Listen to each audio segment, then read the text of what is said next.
Assalomu alaykum bizni kuzatuvchilar.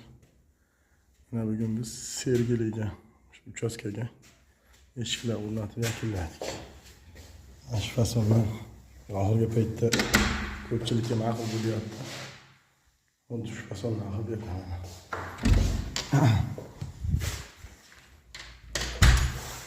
Rom qilib berganmiz. Razmeri salkam 2 metrga 1.80 cho'tga chiqdi romdan. 2 qanotlisi.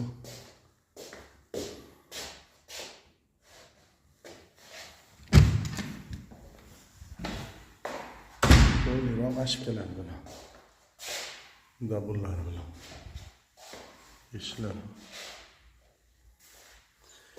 Murojaat qilasizlar. Har doimgidek o'sha nomerdamiz. O'zbekiston bo'ylab xohlasa borib o'lchab, razmerlab tayyorlab borib o'rnatib beramiz. Xohlasa kimga kerak bo'lsa aloqaga chiqaverasizlar. Zamoglari ham yaxshisidan qo'yildi. Yopilishlari ham cho'tka, muammosi yo'q.